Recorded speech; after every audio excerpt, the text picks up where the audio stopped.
When people come across our children, we want them to see a best of South Africa's children. It's really comforting. You feel like you've got a parent, and yeah, they're just like mostly they're just like the parents to the kids, because they just dedicate their lives to the kids at all times, and they just really love the kids. So you feel like you are with your parents, even though they're not real parents that are there for you.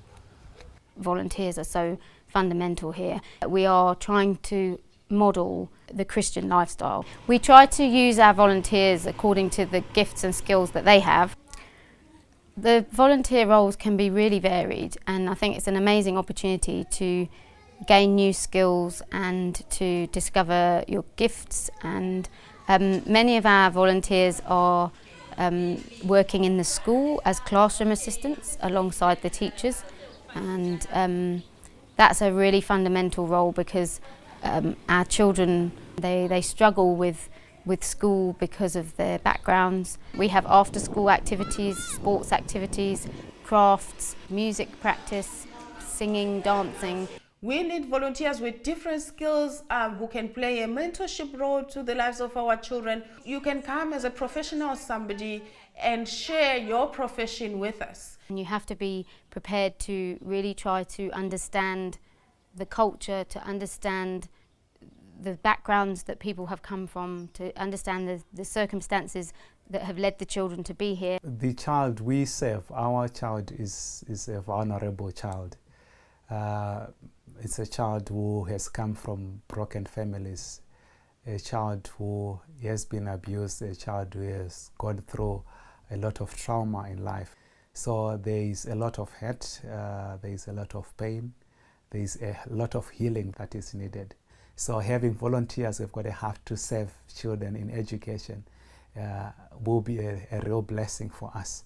You know, our children, they take time to get acquainted with new people and to learn. So we would prefer those who are going to come and do a year or more.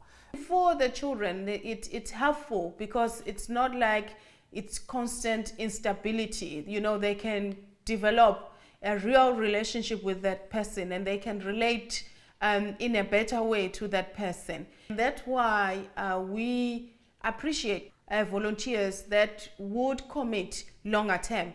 The first thing that we need is people. Children are raised by people. They are mentored by people. They are coached by people. They are counseled by people. But when we talk about education, we really are talking about it in the biggest sense of the word. So in our context, a top-class sports coach is as valuable as a top-class science teacher. Musicians, you know, with a passion to pass on their knowledge and skill at music, artists, dance, drama, agriculture. So really, it's not a question of saying unless you're a qualified math teacher, you don't have a role to play here. It really is in the biggest sense of the word education. If you are an educationalist, someone who wants to take young folks who don't know things and teach them things, whatever those things are, this is the place that you will find an opportunity to express yourself in those areas. If you are out there and you are interested in working with children, if you are interested to add value into the lives of the children, if you are interested to see change in the lives of children, this is a place to be.